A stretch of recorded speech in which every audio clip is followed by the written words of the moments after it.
رمضان کے آخری عشرے میں عبادت کا ثواب بقیہ 2 عشروں سے زیادہ ہے۔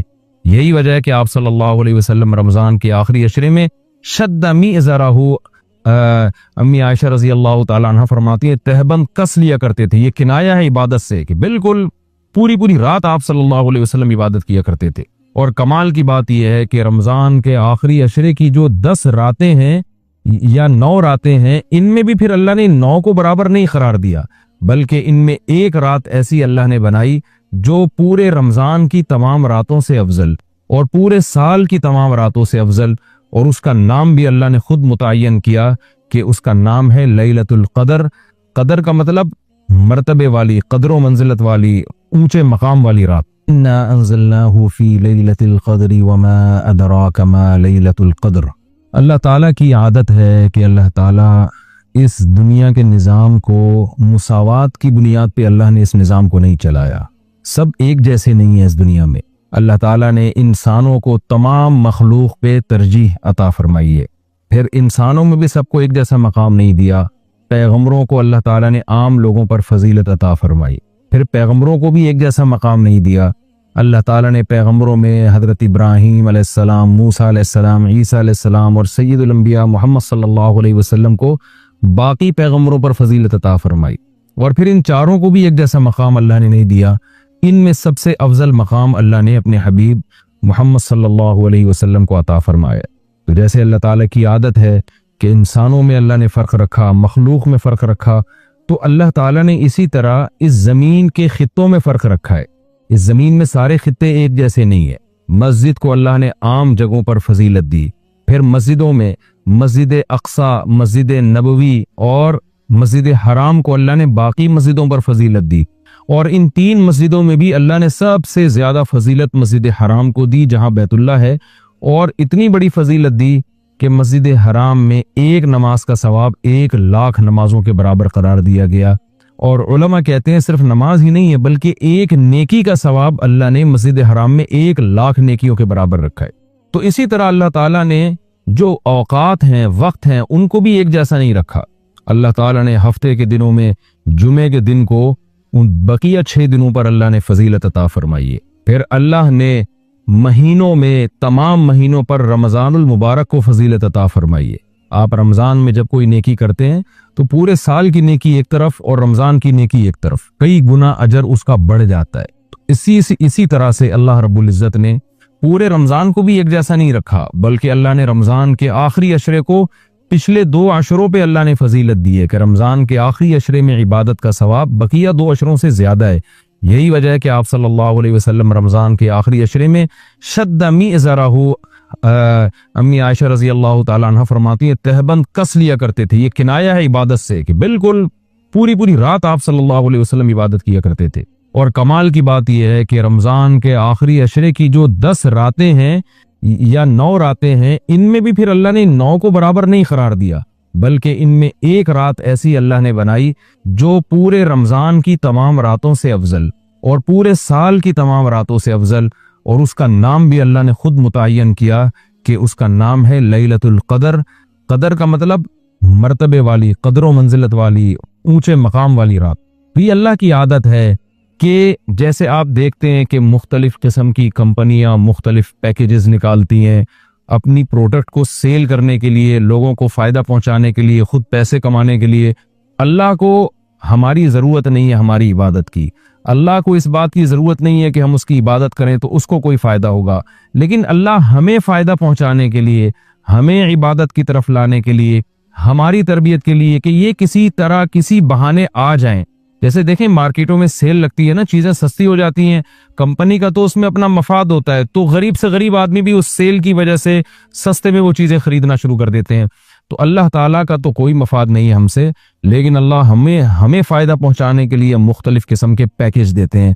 کیا اور رمضان کا ایک پیکیج ہے جس میں گناہ گاروں کو توبہ کی توفیق ملتی ہے۔ پورے سال کچھ نہیں کیا تو کچھ رمضان میں کر لو، پورے سال مسجد میں عبادت کی توفیق نہیں ملی تو چلو عمرہ کی آج تمہیں توفیق ملی، مسجد حرام میں عبادت کر لو، یہاں تو میں 1 پر 1,00,000 تمہیں دوں گا۔ تو یہ جو اللہ کی طرف سے پیکیج ہمیں ملتے ہیں، یہ اللہ کے فائدے کے لیے نہیں، ہمارے فائدے کے لیے، کہ ہم جیسے نالائق شاید ثواب کا سن کے کہ بھئی ایک نیکی کا ثواب بہت زیادہ بڑھا چڑھا کر دیا جا رہا ہے، تو جیسے مارکیٹوں میں غریب آدمی بھی وہ اس جو ہے پیکج کی وجہ سے خریداری کے لیے پہنچ جاتا ہے، تو اسی طرح جو بھی آخرت کی لالچ رکھنے والے لوگ ہیں، اگرچہ وہ گنہگار ہیں لیکن اس پیکج سے فائدہ اٹھانے کا اللہ ان کو موقع دیتا ہے۔ پورے سال کچھ نہیں کیا تو اب آؤ، میری طرف سے سیل لگی ہوئی ہے، میری طرف سے ایک ایک نیکی پہ لاکھوں نیکیاں دی جا رہی ہیں، آؤ میری طرف اور اس بہانے کچھ عبادت کر لو۔ تو عقل مند لوگ اللہ کی اس آفر سے فائدہ اٹھاتے ہیں، اللہ کی طرف سے پیش کردہ اس آفر سے اور اللہ کی اس رحمت سے فائدہ اٹھاتے ہیں۔ تو وہ رحمت کیا ہے؟ قرآن نے اس رحمت کو بیان کیا کہ یہ جو لیلۃ القدر کی رات ہے، یہ اللہ کی طرف سے اتنا بہترین پیکج ہے کہ قرآن خود اس کا تذکرہ کرتا ہے، لیلۃ القدر خیر من الف شہر۔ فرمایا کہ اللہ کہہ رہا ہے کہ کسی نے 1000 مہینے عبادت کی، جو تقریباً 83 سال بنتے ہیں، تو 83 سال کی عبادت کا اجر ایک طرف اور اس ایک رات کی عبادت کا اجر ایک طرف۔ آپ بتائیے کتنا بہترین اللہ کی طرف سے یہ اللہ کی رحمت کا معاملہ ہے اور اللہ کی طرف سے یہ کتنا بہترین پیکج ہے، تو اتنا زیادہ اس میں ثواب۔ اور اللہ نے بتایا کہ یہ ایسی برکت والی رات ہے، 2 جگہ قرآن نے اس کا تذکرہ کیا، انا انزلناہ فی لیلۃ مبارکہ، کہ ہم نے اس رات میں قرآن کو نازل کیا اور یہ برکت والی رات ہے۔ ایک جگہ قرآن کہہ رہا ہے برکت والی رات، ایک جگہ قرآن کہہ رہا ہے قدر و منزلت والی رات، اور دونوں جگہ قرآن کہہ رہا ہے کہ ہم نے اس رات کو کی سلیکشن کی ہے قرآن کو نازل کرنے کے لیے۔ تو ایک فضیلت تو اس رات کی یہ ہے کہ اس میں عبادت کا اجر ہزاروں گنا بڑھ جاتا ہے۔ آپ 83 سال مسلسل عبادت کرتے رہیں اور اس ایک رات میں آپ عبادت کریں تو اللہ کی رحمت ہے کہ اس ایک رات کی عبادت کا ثواب 83 سال کی عبادت کے برابر ہو جائے گا۔ تو بہت ہی محرومی کی بات ہے کہ کوئی شخص اس رات کو سوتے میں گزار دے۔ اور علماء نے یہ بیان کیا ہے کہ جو بھی فضیلت والے دن یا فضیلت والی راتیں ہوتی ہیں، ان میں جیسے عبادت کا ثواب بڑھ جاتا ہے، گناہ کا عذاب بھی اسی حساب سے کئی گنا بڑھ جاتا ہے۔ جیسے مسجد حرام کے بارے میں حدیث میں آتا ہے کہ ایک نماز 1,00,000 کے برابر، لیکن قرآن کیا کہتا ہے؟ وَمَن يُرِدْ فِيهِ بِإِلْحَادٍ بِظُلْمٍ نُذِقْهُ مِنْ عَذَابِ السَّعِيرِ۔ مسجد حرام میں ظلم اور گناہ کا کوئی بھی معصیت جو ہے، گناہ ہے، اس کا عذاب بھی کئی گنا بڑھ جاتا ہے۔ اس لیے علماء کہتے ہیں کہ مسجد حرام میں ایک جرم وہ 1,00,000 جرموں کے برابر ہے، مسجد حرام میں ایک چوری 1,00,000 چوریوں کے برابر ہے، تو مسجد حرام میں ایک جھوٹ 1,00,000 دفعہ جھوٹ بولنے کے برابر ہے۔ تو صرف نیکی کا ثواب نہیں بڑھتا، گناہ کا عذاب بھی بڑھ جاتا ہے۔ اسی طرح علماء کہتے ہیں کہ رمضان میں جیسے نیکی کا ثواب کئی گنا بڑھتا ہے، گناہ کا عذاب بھی کئی گنا بڑھتا ہے۔ جیسے مسجد میں نیکی کا ثواب بڑھ گیا، مسجد میں اگر آپ جرم کرتے ہیں، گناہ کرتے ہیں، تو عذاب بھی بڑھے گا کہ اللہ کے گھر میں تم غلط کیسے کر رہے ہو۔ تو اسی طرح یاد رکھیے کہ لیلۃ القدر میں 3 قسم کے لوگ ہیں۔ ایک تو وہ لوگ جو عبادت کر کے اس رات کو قیمتی بناتے ہیں اور 83 سال کی عبادت اپنے کھاتے میں، اپنے اعمال نامے میں ڈال لیتے ہیں۔ ایک وہ لوگ ہیں جو محروم ہوتے ہیں، پوری رات سوتے رہتے ہیں، لیکن وہ بھی خوش قسمت ہیں کہ چلو عشاء کی نماز جماعت سے پڑھی، فجر کی جماعت سے پڑھی، کسی درجے میں ان کو بھی ثواب مل گیا، تراویح کی کچھ رکعتیں پڑھ لی جتنی اللہ نے توفیق دی۔ یہ وہ لوگ ہیں جنہوں نے اس رات کو بہت حد تک ضائع کر دیا، لیکن خسارے والا کام انہوں نے نہیں کیا۔ خسارے والے وہ لوگ ہیں جو اس رات میں بھی گناہ نہیں چھوڑتے، ڈرامے دیکھ رہے ہیں، فلمیں دیکھ رہے ہیں، غیبتیں کر رہے ہیں اور عشاء کی نماز جماعت سے نہیں پڑھ رہے، گناہ کر رہے ہیں، فجر کی نماز جماعت سے نہیں پڑھ رہے، تو یہ بدبخت لوگ ہیں۔ تو خوب یاد رکھیے کہ لیلۃ القدر میں جیسے عبادت کا ثواب بڑھتا ہے، ایسے ہی گناہ کا عذاب بھی کئی گنا زیادہ بڑھ جاتا ہے۔ اور یہی حکمت ہے، علماء بیان کرتے ہیں کہ رسول اللہ صلی اللہ علیہ وسلم نے ہمیں یقینی طور پر لیلۃ القدر کی رات متعین کر کے نہیں بتائی۔ آپ نے یہ فرمایا کہ طاق راتوں میں تلاش کرو، آخری عشرے میں تلاش کرو، وہ رات اسپیسیفک متعین نہیں کی۔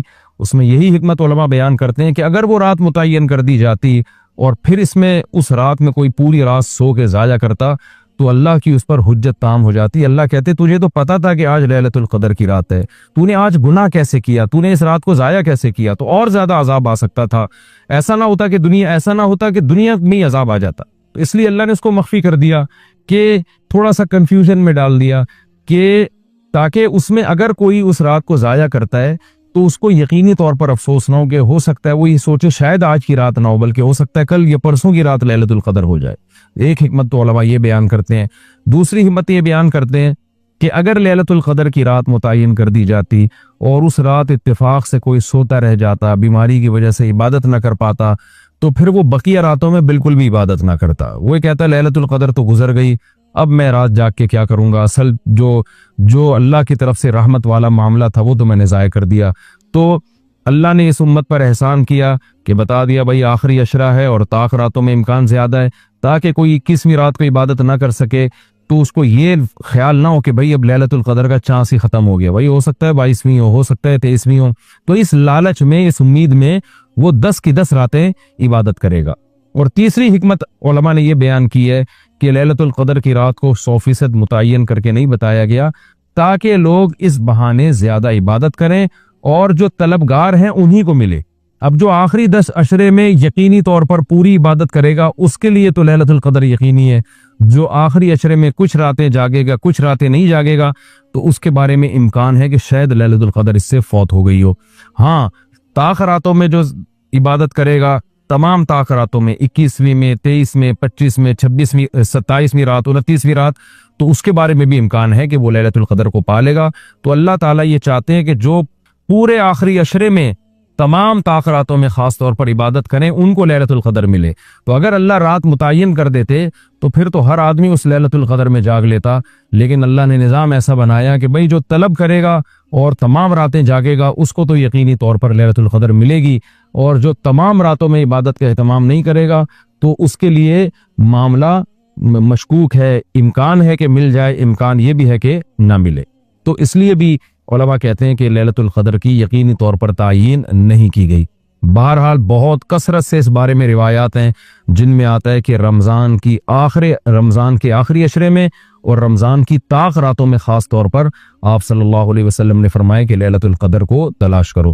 تو ہمیں لیلۃ القدر میں کرنا کیا ہے؟ اس میں کچھ بدعتیں بھی پھیلی ہوئی ہیں، جتھے بنا کے مسجدوں میں جانا اور اجتماعی عبادتیں کرنا، یہ تمام چیزیں اسلاف سے ثابت نہیں ہیں۔ وَإِنَّا لَنَعْلَمُ أَنَّ مِنكُم مُّكَذِّبِينَ وَإِنَّهُ لَحَسْرَةٌ عَلَى الْكَافِرِينَ وَإِنَّهُ لَحَقُّ الْيَقِينِ فَسَبِّحْ بِاسْمِ رَبِّكَ الْعَظِيمِ۔ اللہ تعالیٰ نے ان آیات میں فرمایا کہ یہ قرآن قیامت کے دن حسرت اور افسوس کا سبب بنے گا ان لوگوں کے لیے جو اس کو مانتے نہیں ہیں، یعنی اس پر عمل نہیں کرتے، کیونکہ جو مانتے ہیں وہ تو عمل کریں گے لازمی۔ اس پر میں کئی بار بات کر چکا ہوں، کئی ہفتوں اس پر بیان چلا ہے کہ آج دنیا میں اللہ کے قوانین کی ویلیو نہیں ہے، انسان نے اسی دنیا کو سب کچھ سمجھ لیا ہے اور اسی کی کامیابی کو کامیابی اور اسی کی ناکامی کو ناکامی۔